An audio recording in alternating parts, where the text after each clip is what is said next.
राजस्थान के एक गांव को भारत सरकार की तरफ से देश का बेस्ट टूरिस्ट विलेज घोषित किया गया है। इतना ही नहीं, केंद्र सरकार की ओर से आने वाले 27 नवंबर को दिल्ली में इस गांव को अवार्ड देकर सम्मानित किया जाएगा। यह गांव है राजस्थान के अजमेर से सटे ब्यावर जिले में स्थित देवमाली गांव, जो देवनारायण भगवान की तपोभूमि कहलाता है, जो अब पूरी दुनिया में एक बेस्ट टूरिस्ट प्लेस बनकर उभरेगा।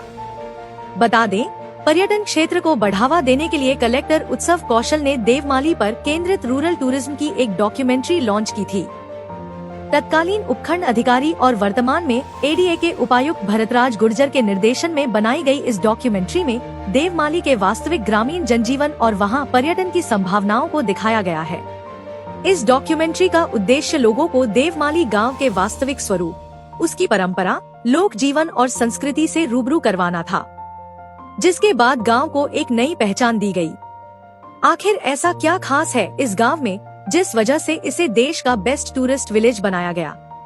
तो बता दे, इस गांव की संस्कृति और यहाँ का जनजीवन ही इसे यह पहचान दिलाने में मददगार साबित हुआ। आपको जानकर हैरानी होगी कि गांव की करीब 3000 बीघा जमीन पर सालों से यहाँ के लोग रहते हैं।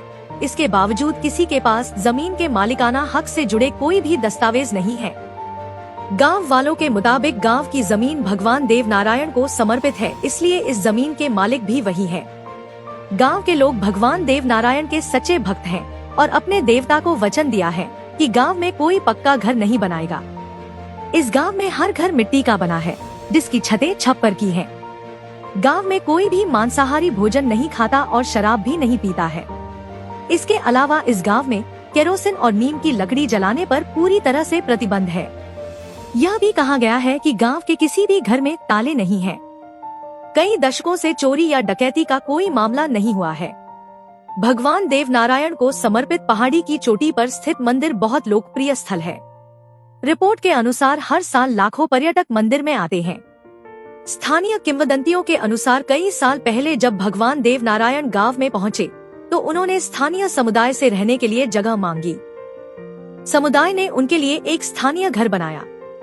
साथ ही यह भी तय किया कि वे कभी भी अपने लिए स्थायी घर नहीं बनाएंगे। यही कारण है कि घरों के निर्माण में किसी भी कंक्रीट या धातु की छड़ का उपयोग नहीं किया जाता है। गांव में एकमात्र स्थायी संरचनाएं सरकारी भवन और मंदिर हैं। इस गांव का रहन सहन देश के अन्य हिस्सों से काफी अलग है, जो इसे पर्यटकों के लिए आकर्षण का केंद्र बनाता है।